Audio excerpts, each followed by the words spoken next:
Good afternoon, everybody. It's Close of Business Tuesday, and we are really excited to be taking you all back to college today. Not just college, graduate school.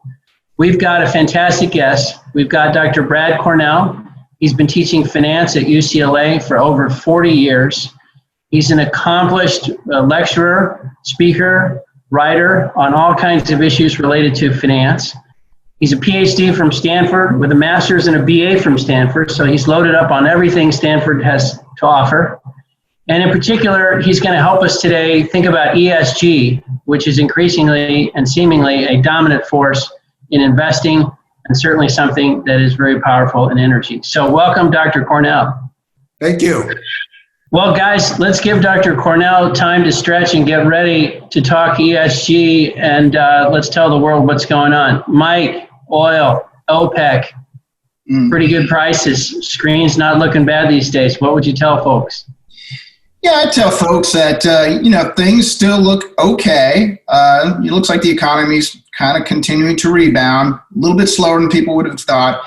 As it relates to crude oil, we've been talking about it for weeks on end, that crude oil time spreads have been getting weaker, and that's just because the market's not as strong as people once were thinking, but it's not going to crash from here. Tomorrow we're going to have the JMC meeting, the OPEC meeting, and they're going to talk about current compliance. Really is going to be the major focus there. Compliance is actually really good. It's around 95%. The issue is that you've still got a few cheaters, most notably Iraq, who actually didn't decrease production, but their compliance is still around 85%. And Nigeria is still below compliance, and they want to basically relabel some of their oil as condensate to get around some of the quotas. So I think what you're going to see is a meeting's going to be a wait and see approach. Pretty much just checking the box off and moving on to next month, because I think OPEC realizes the market's still a little bit fragile. You still have COVID cases, and they probably want to just get through the next couple of months. So I expect very little in the way of fireworks tomorrow. But isn't this, I'm going to put words in your mouth, isn't the expectation here somewhere between neutral to positive if we have any, as we read the OPEC tea leaves, or is that too optimistic? Yeah, the real thing is going into this meeting, it doesn't feel like anybody's getting really worked up about really anything. If you would talk to people 3 or 4 days ago, they'd even forgotten that this was coming up. And so I'd say this is probably the least high-profile meeting that we've seen in the last couple months. So so from that standpoint, if something really crazy came out, then yeah, there would be some downside weakness. But I don't think you're going to see that. I think crude oil, market expectations are it's just going to be a check off. They're going to take a wait and see approach. There'll be a little bit of a little talk about compliance, but in the end, we're not really going to have anything crazy come out of the meeting. And so crude prices are going to probably be stuck in this low 40s, mid 40s range for the next 6-8 weeks.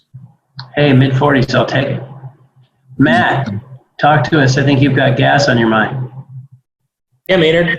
So we've had a really big move in the front end of the curve, which has been quite constructive. A couple of things driving that in the near term. We've had some really constructive weather backdrop over the last month and a half, which has really helped clean up the inventory outlook, and it looks like we'll end the year below full storage, which is, I think, why you've seen the front end of the curve really rally as the spread to the winter was quite wide. Secondly, supply has been a little bit weak here over the last week or two. A number of pipeline outages, a little bit of just structural declines that are occurring, and so you've got a fairly constructive supply backdrop. And then third, LNG demand is picking up from very low levels. We got down to below 3 BCF a day of LNG exports. We're back up to about 4.7, 4.8. And we are expecting that to rally materially into the winter. So the setup here is kind of finally coming to the point where we can really hammer home the constructive outlook that we've been talking about all year long on 2021. The forward curve today is running about 285. That's generally where we see the equilibrium price. But there are some factors that could definitely improve that outlook as we move into next year. Importantly, Nord Stream out of Europe is going to be something that a lot of investors are going to be watching. If that does get delayed, we do think there's probably another 25 cent or so improvement in the forward curve. Secondly, the global market is picking up on the LNG side. As we mentioned, the arb for LNG exports in the U.S. has been closed over the last few months. As you look into the winter, we do see exports probably reaching about 100% of capacity. And so you're going to have a pretty strong tailwind here over the next few months to really start to clean up the inventory outlook as we head into 2021.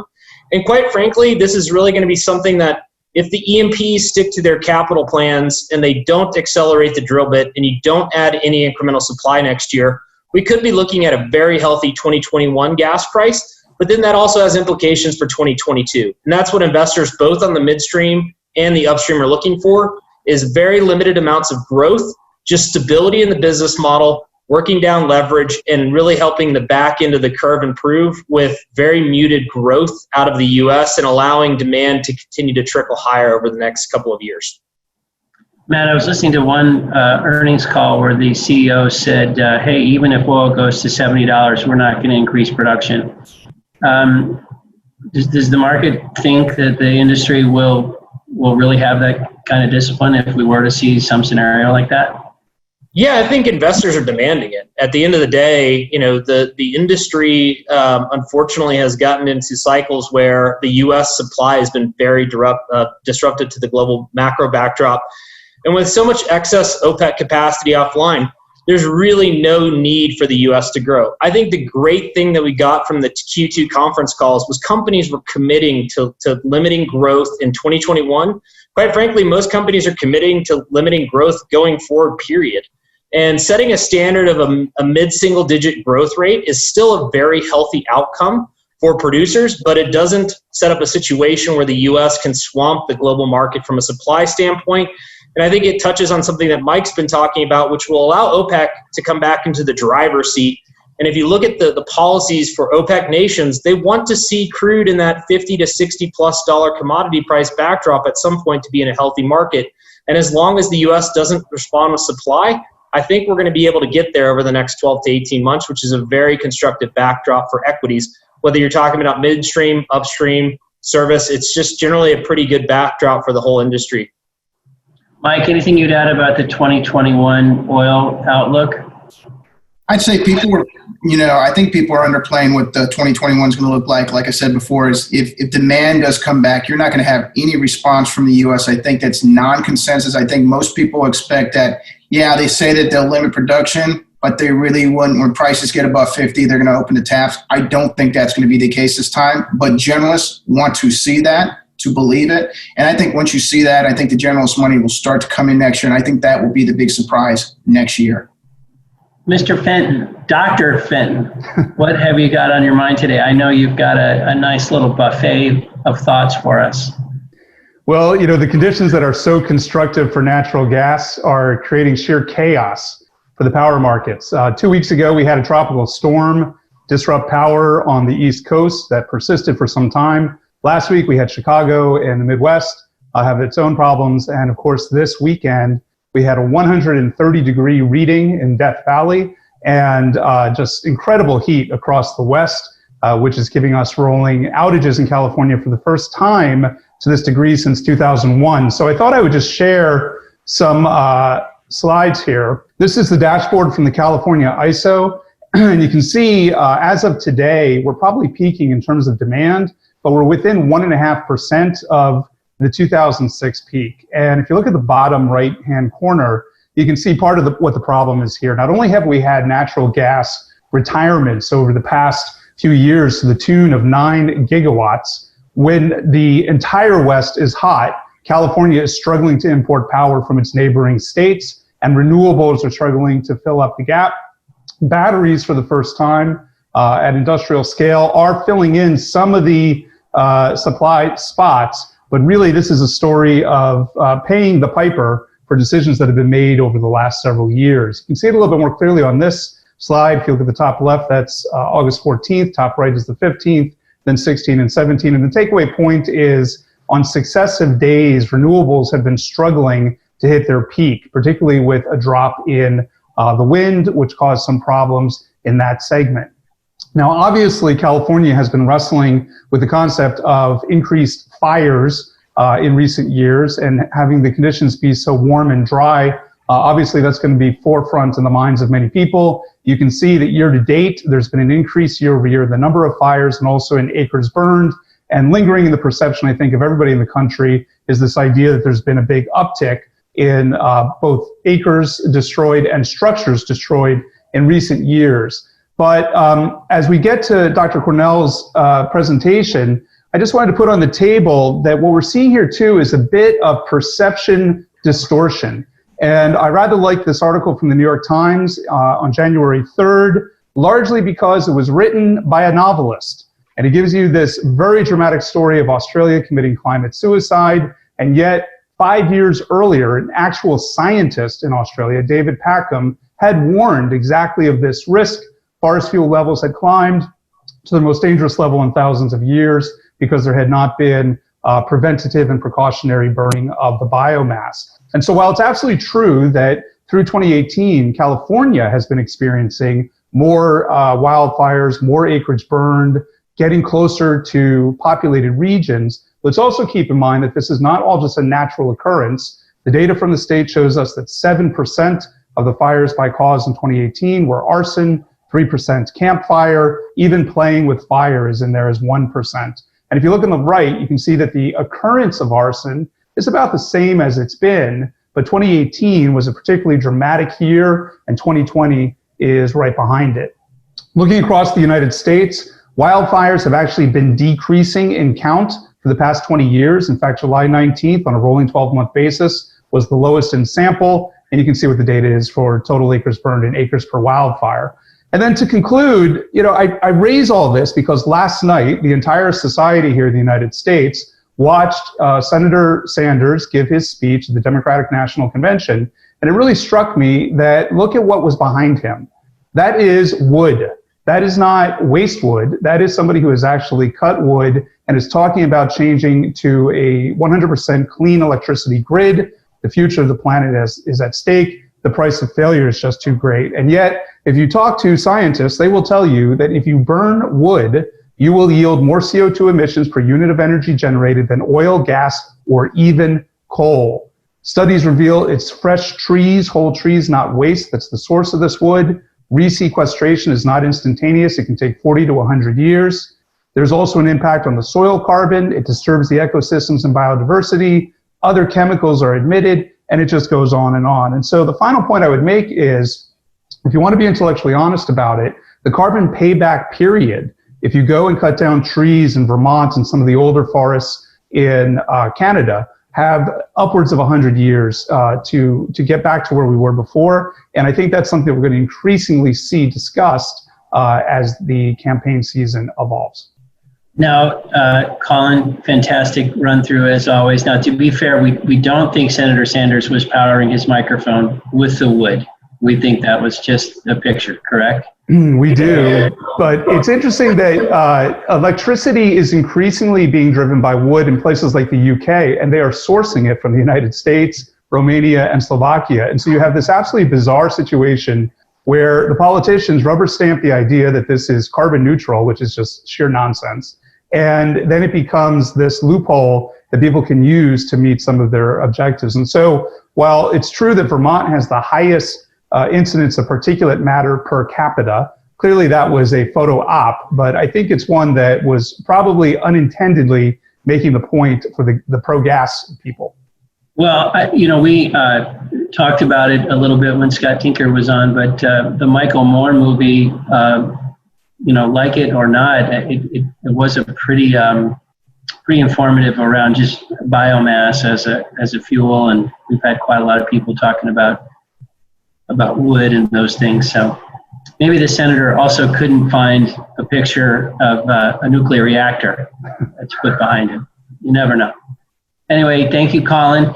Well, as we tee up Dr. Cornell, who's going to wade us into the waters of ESG, we asked Craig Webster, who's TPH's own ESG guru, talk a little bit about ESG, Craig, just to tee us up and basically tell us why you're excited to hear the professor tackle this issue. Yeah, look, I think we've heard so much about ESG over the past, year to 18 months that it's become ubiquitous, and there's an orthodoxy that's started to form here that's sort of become unassailable as far as as far as what ESG does. And, I think it's really important to have a conversation where we question that and we examine it, as far as whether ESG works, the extent of actual assets that are following or tracking ESG as some sort of benchmark. There's a lot of work been done around correlation that doesn't reflect causation necessarily. And I think, if ESG and sustainability itself isn't going to run into its own sustainability problem, then, these are the kind of questions that we need to answer, that leaders of corporations are going to want answered as we commit more and more resources to it. So I think it's great to have Dr. Cornell here.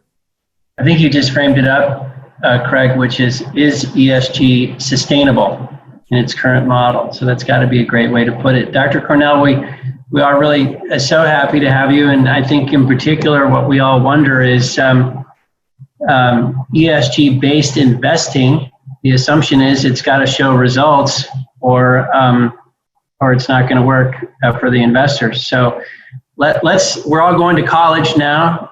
You've been doing it a long time. And again, thank you for joining, and the floor is yours, sir. Okay, let me share my screen here. Okay, thank you. Well, I'm going to just try to cover 3 points today in my direct presentation, and then we can discuss other things. The first point is who rates ESG and what is rated. The second thing I'm going to discuss is expected return, risk, and ESG. How do these things interact and how do they affect investors? And the third thing turns to actual corporate decision making, which is ESG versus just normal value maximization for shareholders and corporate decision making. So that's what I plan to do today. So let's start with who rates ESG. This is not like the S&P and Moody's where there's a couple identified raters. Academic studies have identified at least 70 firms that provide some sort of ESG rating. And for example, Bloomberg's ESG data cover 120 rating categories. So it becomes a little difficult to even know what we're talking about when we're discussing ESG. And to make matters worse, differing services disagree not only on what to measure, but how to measure it. And let me give you a specific, one thing they all seem to agree on is carbon emissions, though. That's a key E in the ESG category. But even there, let me show you a measurement problem. These are the sort of things that we academics worry about. Let's take Tesla's Chinese business. You would say Tesla would get a very high E rating because they produce cars with no emissions. But wait a minute. In order to build the Tesla, you need to have batteries. Battery production is very energy intensive. It takes place in China. China gets over 60% of their electrical energy from coal. So basically, you're making the batteries from coal. And then once you've built the Tesla, you have to charge it. And once again, in China, you're charging it from coal. So as it stands right now, buying a Tesla and driving it in China is a good deal worse for the environment than buying a normal internal combustion engine car because of its reliance on coal in production and use. So how would you rate it? You can see the problem. So the bottom line is we really don't know what we're talking about when we say ESG much of the time, and you really have to have people take a step back to find what they're saying. Nonetheless, because it's got a wonderful marketing element to it, all sorts of investors say they are investing in ESG.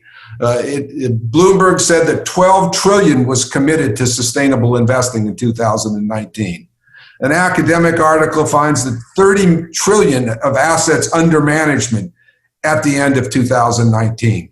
Though they don't say how it was determined that these were ESG assets. And finally, there's a Principles of Responsible Investment, or PRI, that virtually every manager now signs to say they're committed to this. not being committed to it sounds like you're some sort of Neanderthal. And that covers basically 80 trillion worldwide, which is most of the institutional money managed in the globe.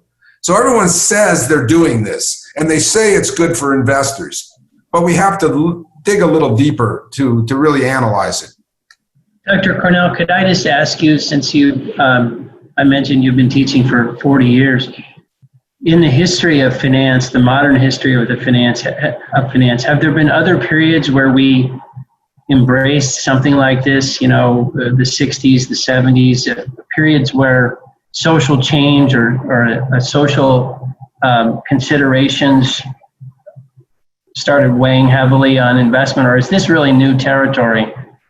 I don't think it's entirely new. I think because of the global nature of climate change, it's probably somewhat unique. It's a bigger issue than the past ones, but it's not entirely unique. Okay. So now I know I've been told by my colleagues that if once you put up an equation, you lose half your audience. So half the audience may be about ready to sign off. This looks very complicated, but it is the basic valuation equation that anyone in the oil and gas business, for example, will use to evaluate a project. You're saying that the value of that project or its price equals the cash flows that it's expected to produce in future years, discounted back to present value at the appropriate rate. And the reason I want to stress this equation is that what investors can expect to earn is the same thing as the discount rate. And that's going to turn out to be really important when we talk about ESG and investing. I may have to come back to this slide. Let's suppose now that investors prefer highly rated ESG companies. And if I talk to my wife, she's a green person, she says, I wouldn't want to invest in Chevron. All they do is make fossil fuels. I'd want to invest in Tesla. They make green cars. So she has a preference for an investment in Tesla. How does that translate into financial performance? And the way it does is to go back to this equation. If investors have a preference for a particular type of investment, it means they're going to discount the cash that produces at a lower rate. So K will go down. Now that's great for the company. It makes its value go up. But the lower discount rate increases the corporate value. It incentivizes companies to invest in green projects because they can get capital at a lower rate. However, and this is the big however that gets sloughed over, the lower discount rate means lower expected returns for investors. So you can't say simultaneously to an investor, invest in ESG because it's good for the planet and because it's good for you, because those two tend to be contradictory. At least good for you in a totally pecuniary sense. If you're willing to say, I'll take 5% on a clean company instead of 10% on a dirty one, then that difference may be this good feeling that you're buying, but you're paying for it in terms of pecuniary return. And that's frequently overlooked. Isn't in fact frequently when I'm around this, the calling card of ESG is not only are you there's not going to be a discount, there's going to be a premium because you're going to be in high ESG rated companies and those companies do better, generate more returns. Like, I think the popular mantra, Craig, you can correct me, the popular mantra is high ratings go with premium returns. Yeah, and that's why I put up that boring mathematics, because that is just totally wrong. I mean, given the business you're doing and the cash it's producing, if investors prefer it, that means that the discount rate and the expected return is lower, not higher. Now, I can tell you how they make that mistake, though, because there's a complication here. And that is, suppose we start from a time before ESG was hot and things that people wanted to invest in. And then it becomes hot, like the new band becomes hot, the new singer. Well, when it becomes hot, the discount rate falls because they all want to get into that. And when the discount rate falls, the prices go up. And there'll be a one-time adjustment effect where investment in what I'll call the greenest companies, looks good because the prices have adjusted up. But that's only because we're going through a transition period. Once the market has adjusted and things are back in equilibrium and the prices of these green companies have been bid up, investor returns will be less. They will fall. And we've been able to study this over decades on what were the last generation's bad stocks. Guns, alcohol, the sex business, and so forth. And it's been found that tobacco firms, gun firms, and so forth did offer higher expected returns because investors tended to shun them. So it's just the other side of the shoe. So this is, I think, a particularly important point to bear in mind. The other thing is, well, you can say that, well, high ESG firms are good because they protect you against risk. They protect you against climate change risk. They protect you against regulatory risk because the governments are going to prefer the solar firms to the natural gas generation firms and so forth. That may be true. But if it does make them lower risk, it's also going to make them lower returns. So the bottom line of all this on investing is the evidence suggests that investors may prefer high ESG companies. There may be less risk associated with them, but the downside is both those points point to lower returns for investors. So we shouldn't be thinking you can have your cake and eat it too. There is a trade-off and it has to be analyzed. I want to talk about one more thing because Larry Fink, the chairman of BlackRock, has really teed up this point about managers need to be more concerned about ESG. We want them to focus on this in running their businesses. We don't want them to just try to maximize value anymore. And let me get something off my chest about maximizing value right away. Virtually no one I talk to outside of the business schools and CFOs even understands what value means there. What value means is maximize this P0 here. It doesn't mean maximize next year's profit or the years after. It means maximize the entire value of your business. And that has implications for ESG things. If you treat your employees badly, they'll quit and your long-run business value will fall. If you pollute the environment, you'll be taxed, you'll be sued, and so forth, and your long-run value will fall. So it's not clear that we need an added ESG criterion for managers if we understand what value maximization really is. And I want to end here with a thought experiment that will hopefully lead into our discussion. And it's one that I find even my students fail to fully understand. So this is a very, very simple business. It's like Grubhub. It delivers food. And the only decision we're going to consider here is to deliver the food. Should they buy electric vehicles or gas vehicles? That's the sole decision. And they're able to compare them on an all-in cost basis so they can make a direct comparison. And the question is, what should the company do? Under what scenario? Now, scenario number one, the electric vehicles are just less expensive. In that case, there's no problem. If you're trying to maximize profit or if you're trying to be ESG, you buy electric vehicles in either case. And so the second one's a little trickier. The government has instituted a carbon tax so that when you buy fossil fuels or burn them, you pay a tax that reflects their social cost, reflects what we economists call the external costs that arise when you burn carbon fuels and release CO2 into the atmosphere. But that's been priced. That's in there as a tax. And even with the tax, the gas vehicles are still less expensive. What should you do from an ESG point of view? And most of my students will say you should go with the electric cars because there's less problem for E. There's less environmental pollution. But that's wrong because there's an S component too. What's it cost for you to deliver the food? What can you pay your employees? And so forth. And all those depend upon using the least expensive choice. And that happens to be the gas vehicles. So from an ESG point of view, the gas vehicle is the solution, not only from profit, but the reason is that the costs associated with the environmental problem have been priced.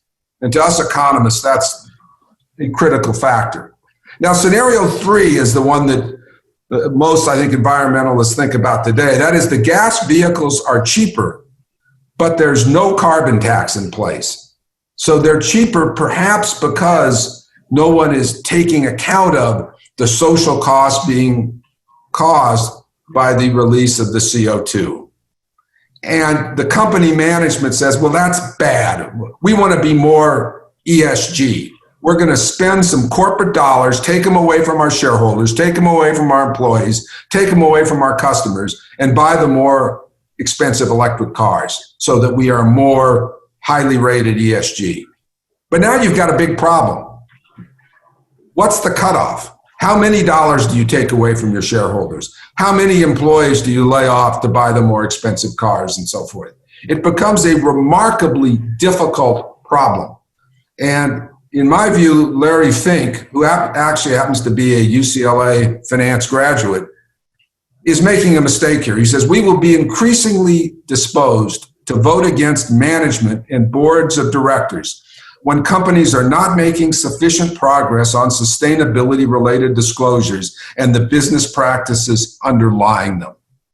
And in my view, corporate executives are not in a position to do that. They're not environmental experts. They're not economists. They haven't been elected and empowered by voters. When it comes to ESG, rather than kicking the bucket down the road to corporate executives, we're going to have to make the hard decisions on things like carbon taxes, regulatory policies, and so forth.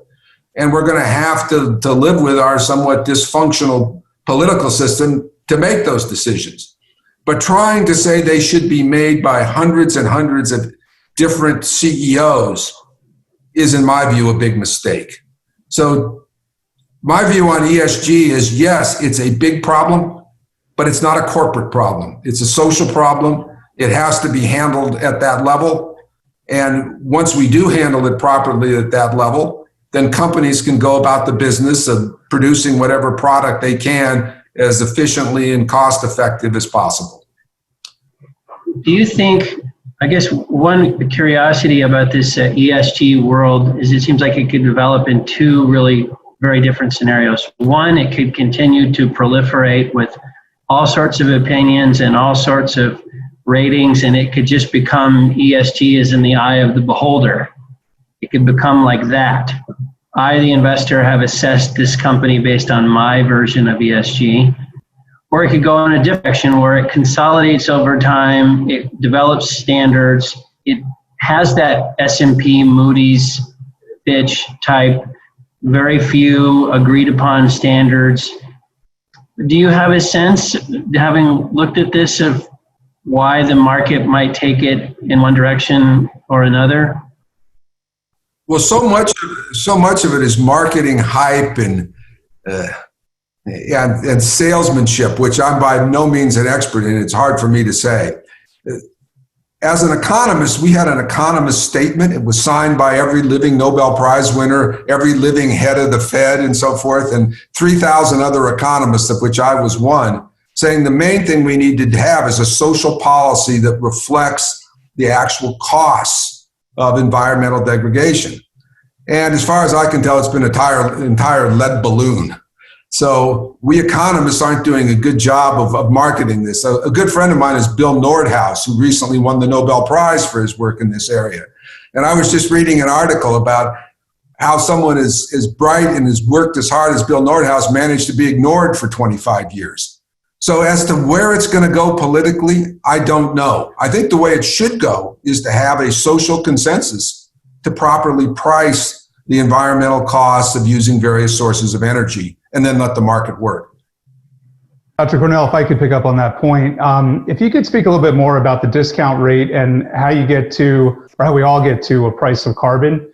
I think that'd be helpful, because our sense is that the ESG community has a view that the objective is to have a carbon tax, to get less of the thing, carbon, through taxing it. And yet one of the great lessons of commodity markets, as we've discussed before on this program, is if you want to maximize buy-in and maximize the size of supply and demand, you might want to get the lowest price, or at least the most efficient price. And there's this large debate within the academic community about how to calculate the social cost of carbon. And that discount rate, of course, is the most squirrely part of the calculation. Yeah, the discount rate you're talking about there is how do you weigh the costs and benefits in future generations? Because actually most of the CO2 that we produce now is going to have its biggest effect around 2100. Yep. So how we rate those people versus us, which is a discount rate issue, is critical. And I view the entire dispute as being one of a trade-off. We aren't trying to have a Green New Deal or go to a totally green society. We're trying to trade off the costs and benefits of different forms of energy. For example, we're not going to give up air travel. And air travel requires high-density storable fuels, which in my mind right now are fossil fuels. So what we need to do is trade off the costs and benefits of different energy sources efficiently. And I don't think that's very well understood. Some of the things that ESG does, namely showing companies that have management teams that care about the community, showing management teams that have good decision making or have thoughtful governance, etc. Some of those things are clearly, an investor would want to know that a company had those as opposed to not. Are these ESG ratings trying to step in at some level and do what research analysts really should be doing, which is pointing out these features of a company? Is part of the reason this has happened is because research is not focused on these things? Matt, it sounds like I'm critical, but how do you think research interacts with ESG? What should be research sort of against investor watchdog? How should they be playing a role here? Let me step out of my role as a finance professor and for a minute talk politics, because it's something I know virtually nothing about. So be forewarned. But I think one thing that's got the ball rolling with ESG is there's a lot of people who disagree with President Trump and his policies. But right now, he's president and he can make the rules, and they don't like the rules. They don't think those rules are providing enough environmental protection. Now, I think the solution to that, if that's your viewpoint, is to vote out Donald Trump. But in the meantime, it seems to be, well, what we're going to do then is try to get around the government not doing it. We're going to tell companies that they have to do it. They have to avoid using fossil fuels. They have to do A, B, C, D. And as I said earlier, I don't think that's a very good way to go about it. Matt, do you have any thoughts on ESG and investors that you talk to all the time? Like what kind of role is it playing in your life? I mean, I think for the energy industry, it's just a tough conversation all around. We're providing a very necessary fuel for the economy, but it comes with a big stigma around its carbon emission.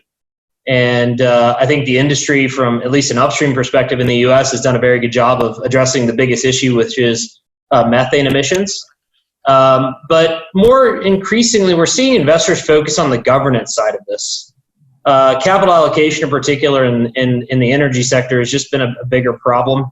And governance is becoming a bigger topic of conversation across the board, whether it's board representation or shareholder representation, and how that's reflected overall. And so I think over time, maybe the E becomes a little bit less topical, and the G and other topics become more topical in the space. Dr. Cornell, one question. Craig, I'll let you jump in next. I know you're chomping at the bit. Do you think, are you optimistic though? Like, as you said, you can sometimes feel a little cynical about some of this stuff. It seems to target oil and gas companies, at least some of it. But if it's eventually, if it becomes a level playing field and people start asking, the questions you asked about lithium battery production in China, and, somebody asks, well, what if you made solar panels, in the US and you had to use renewable fuels. Like, it seems like even though ESG is off to a confusing start, over time, that formula and that approach, it's going to get pointed at everybody, and it might ultimately be a good thing. It might levelize the debate. Do you think that's optimistic or naive or perhaps true? Well, here's what bothers me about that, Maynard. This whole discussion has taken on a big overtone of morality. Like if you're Chevron and you produce primarily fossil fuels, there's something immoral about that. Whereas if you use solar panels, you're good. That shouldn't be the case. We need all forms of energy to power our society. And what we need to do is trade them off very carefully. And that just requires practical, hard thinking, like my example with Tesla in China, that it happens to be dirtier right now than an internal combustion engine car. And until we get into the details and make fair trade-offs, I think this moralistic pointing the finger at people is counterproductive. So, Dr. Cornell, the mantra these days is that there's this growing body of research, and some of it is academic research, a lot of it's corporate white papers, a lot of it's written by the asset management business, but that there's this body of research that says it works, we've correlated it, we can see it, you can compare the ESG indices to their parent indices. What do you make of that? I mean, it does seem to be coming out very one-sided, although there's obviously some inherent biases in there. Do you have any thoughts about how that's going to evolve going forwards? Yeah, Swat the Motorin, who's a colleague of mine and an expert on valuation, we worked together on a lot of things. We looked at that literature very carefully. As far as we can tell, it's somewhere between wrong and inconclusive. Wrong in the sense that, no, there's no indication that, except during a possible transition when they become favorable, that high ESG rated companies offer better investment returns. And we think in the long run, they're going to offer lower investment returns for exactly the reasons that I discussed in my direct presentation. You sort of alluded to the role of asset managers stepping into the breach where policy really hasn't been able to do the job. If we think about the Paris Agreement, right, we're really not that much further ahead in most countries as far as accomplishing anything. And so you've got all these people sitting in New York and Chicago and San Francisco and London, and they're making these decisions in the absence of any action. But if it doesn't work, eventually money will migrate away from that, and there will have to either be policy resolutions or we just won't make progress at all. Is that what you're saying? That's pretty much what I think. I think this is a problem that cannot be handled by investment managers or corporate managers or even the financial markets. If the prices are wrong because of externalities, and the classic externalities, when you burn carbon fuels, you create more CO2. If that is not properly priced in the economy via public policy, then we're going to have an issue. And I don't think you can tell investors, oh, well, invest in a company that doesn't do that, because if they get lower returns, they're going to get very dissatisfied quickly. So I think it's something that has to be handled as public policy. For the benefit of our viewers, maybe it's helpful if I point out what the BP Statistical Review says on this point. I just looked at this data today. The cumulative change in annual CO2 emissions looking across the entire world between 2014, the year before the Paris Agreement, and 2019 shows that the United States actually had the largest decline, which I think many people know, but just to put a number on it, 290 million tons per year.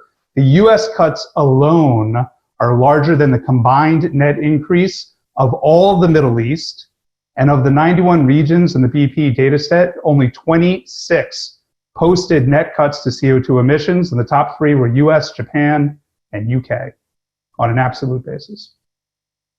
Just to be fair, though, to some of the other countries, Colin, we're developed and we're already rich. and we have money to invest and do those things. If you're in India or even in China or anywhere in Africa where it's going to be pretty hard to cut back because you're basically at zero already. Well, not in China, but Africa, the per capita consumption of energy is so small that they're going to have to grow.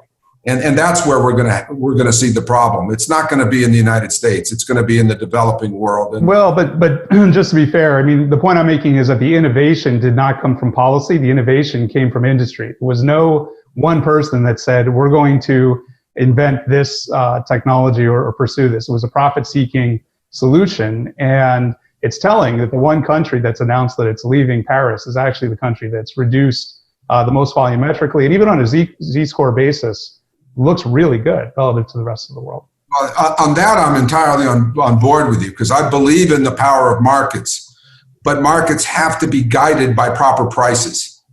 And if we're underpricing the externalities associated with fossil fuels, then we're going to make mistakes. So one question or one word you use, Dr. Cornell, that seems to guide so much of what you're saying is trade-off.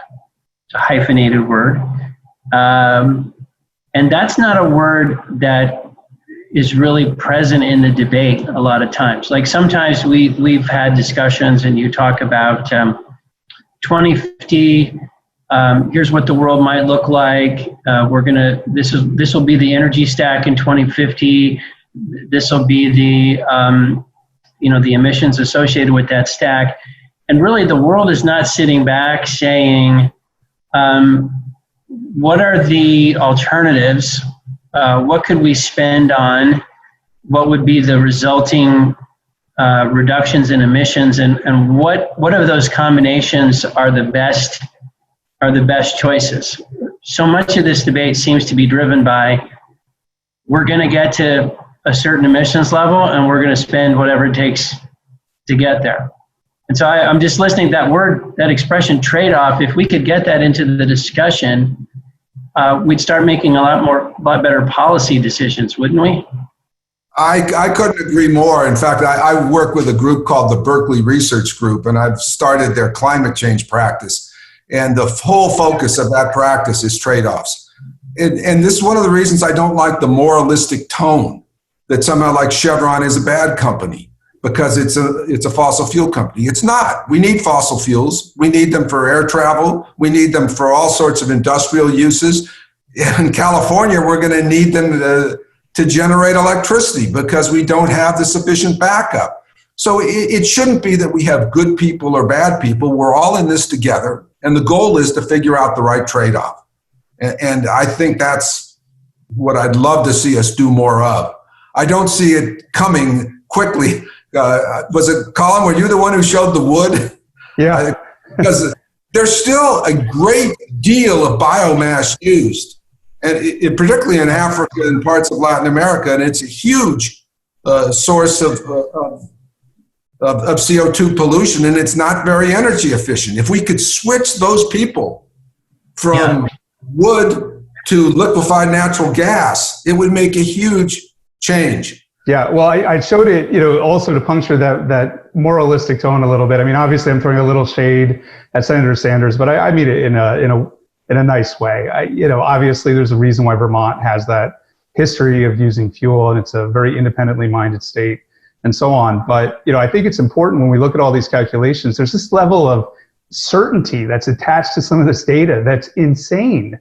And you look at the completeness problem in some of these data sets. I was looking at the EPA numbers on universities. They count 124 universities. There are more than 4,000 in the United States. It excludes 97% of the sample. And yet policy is being dictated moralistically on data sets that are incomplete, that pretend to know more about the future than anyone could possibly know, and pick sides. And so I think your point's well taken that some judicious care is required here. Yeah, this is a really difficult problem. My early training was in physics, and I go back to those things. I want to know how many kilojoules each of these energy sources produces, how much CO2 they produce, what alternatives are, what they would cost. And you have all sorts of other complicated problems over time. For example, relying on wind may be a bad idea if it in some way makes you think that nuclear is a bad thing, because it's not wind. I mean, the whole nuclear thing is a total mystery to me. It's a very good source of reliable energy. I do not understand why it's not part of the trade-off discussion. I guess we've been doing this little video get-together on Tuesdays for about 5 months now. No fuel has rallied more in its standing than nuclear over those 5 months. Colin has me so whipped into a frenzy, I joined some group called Nuclear Matters. I'm not sure what they're doing, but we're trying to get Indian Point saved. Well, as we run out of time, I wanted to just maybe ask you one last question. You hit on a great point there, which is we're all in this together. We have to make good choices together. We need to find a way to have better discussions and make more thoughtful decisions. What gives you optimism as you look at your screen, look at the data, think about the world, think about things you've seen?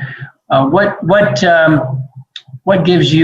you excited that somehow we're going to improve a lot of these debates in our beloved US of A? Well, we've certainly got a lot of smart people working on a lot of really interesting and promising technologies. So I'm very optimistic from the technological point of view. From the political point of view, I am concerned that everything has become so moralistic, and there's black and white, and people are fighting like, I'm going to fight the polluters. We don't need to fight the polluters. What we need to do is work together to find the best solutions. And whether we can do that or not, I just don't know. I hope so, but I'll have to wait and see. Well, all of us appreciate guys like you who are thinking big thoughts and sharing them with the rest of us. It's a real honor to have you. And who knows, maybe we'll get you back in a few months, and we'll check on the world and check on the returns. Maybe we'll assess the ESG rating of the U.S. government, how they're doing. By the way, as I leave, Colin, one thing I particularly like about British Petroleum is their statistical data on world energy. That's exactly what we need to know. For example, very few people know that in the United States now, our total energy use is still over 80% fossil fuels. So if we were to go green very quickly, we may go back to the Stone Age in a hurry. There's a clear trade-off and problem. And the way to see that is to look at the data and think about it, not make moralistic statements. I totally agree. 3 cheers for BP for creating that public good. It is so valuable, and we really appreciate it. All right, guys, we're all going to go, and we're going to look at the data. Thanks, everybody. Stay safe out there.